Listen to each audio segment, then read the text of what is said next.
জার্মানির ব্রেমেন একটি হাসপাতালের জরুরি বিভাগের কাচের দরজায় হঠাৎ ঠক ঠক শব্দ। ভেতরে ব্যস্ত চিকিৎসক। নার্সরা প্রথমে ভেবেছিলেন হয়তো বাতাসে উড়ে আসা কিছু লেগেছে, কিন্তু শব্দ থামছে না। দরজার ওপাশে কেউ যেন মরিয়া হয়ে ঠোকরাচ্ছে। কাছে গিয়ে তাকাতেই তারা দেখলেন একটি কালো জলচর পাখি। লম্বা গলা, ধারালো ঠোঁট, আর সেই ঠোঁটেই গেঁথে আছে 3 কাটা মাছ ধরার বড়শি। কাচের দরজায় বারবার ঠোকর মেরে সে যেন জানিয়ে দিচ্ছিল, আমাকে বাঁচান।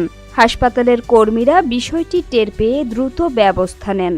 ফায়ার সার্ভিসের সহায়তায় পাখিটিকে ধরে বড়শি সরানো হয়, ক্ষত পরিষ্কার করে প্রাথমিক চিকিৎসা দেয়া হয় এবং পরে পার্কে ছেড়ে দেয়া হয়। বন্য প্রাণীরা সাধারণত মানুষের কাছে আসে না, কিন্তু যন্ত্রণার কারণে পাখিটি মানুষের দিকে এগিয়ে এসেছিল। প্রাণী বিজ্ঞানীরা বলেন, পাখি সচেতনভাবে হাসপাতালে আসে না। তীব্র যন্ত্রণায় আলো বা মানুষের উপস্থিতি তাকে ঠেলে নিয়ে যেতে পারে।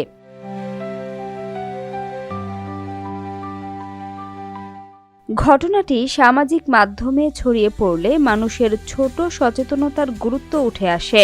একটি ফেলে রাখা বড়শি বা সুতা বন্য প্রাণীর জন্য প্রাণের ঝুঁকি তৈরি করতে পারে।